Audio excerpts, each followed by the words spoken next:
नमस्कार, मैं हूं मनमोहन भट्ट। इस समय हम ऋषिकेश और देहरादून के बीच में खड़े हैं। जिस जगह पर मैं खड़ा हूं, यहाँ पर कुछ दिनों पहले पूरी तरीके से सन्नाटा पसरा हुआ था और उसकी जो वजह थी वो ये जो पुल है ये ध्वस्त हो गया था। भारी बारिश के कारण ये पुल टूट गया था।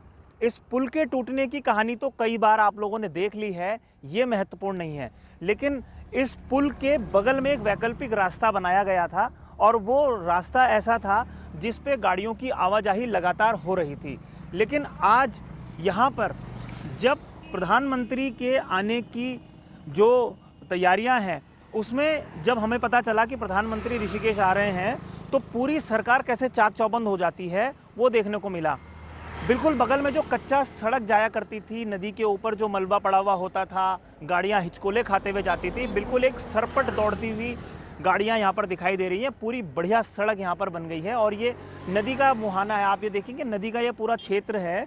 इस नदी के बहाव के कारण ही पुल ध्वस्त हुआ था और उसके बाद यहाँ पर आवाजाही कैसे हो, ये एक बड़ा संकट था। लेकिन प्रधानमंत्री नरेंद्र मोदी ऋषिकेश पहुँच रहे हैं और ऋषिकेश पहुँचने से पहले, हालांकि प्रधानमंत्री तो सीधा ऋषिकेश में ही उतरेंगे, उनका हेलीकॉप्टर सीधा ऋषिकेश में ही उतरेगा, लेकिन एक व्यवस्था के तौर पर, वैकल्पिक व्यवस्था के तौर पर यहाँ पर सड़क भी बनाई गई कि अगर जॉलीग्रांट एयरपोर्ट पर प्रधानमंत्री उतरते हैं तो वो कैसे ऋषिकेश पहुँचेंगे।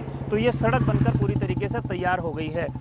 प्रधानमंत्री भले ही सीधा सीधा ऋषिकेश में पहुँचे, लेकिन प्रधानमंत्री कार्यालय के जो बड़े ओहदेदार हैं, बड़े अधिकारी हैं, वो तो निश्चित रूप से इस सड़क के ज़रिए ही ऋषिकेश एम्स तक पहुँचेंगे और वहाँ पर जो उद्घाटन होना है वो होना है ऑक्सीजन प्लांट्स का, और वहीं से वर्चुअली कई और प्लांट्स का भी उद्घाटन प्रधानमंत्री करेंगे। लेकिन वो हमारे लिए महत्वपूर्ण खबर तो है ही, उसके साथ साथ ऋषिकेश और पूरे गढ़वाल के क्षेत्र के लोगों के लिए एक अच्छी खबर ये है कि ये जो सड़क टूट गई थी, ये सड़क का भी निर्माण हो गया है। और ये बताने की मैं कोशिश कर रहा हूँ कि जब कोई वीवीआईपी मूवमेंट इस क्षेत्र में आता है तो सरकारी मशीनरी कैसे चाक चौबंद हो जाती है, कैसे वो काम करती है, ये उसका एक जीता जागता उदाहरण है।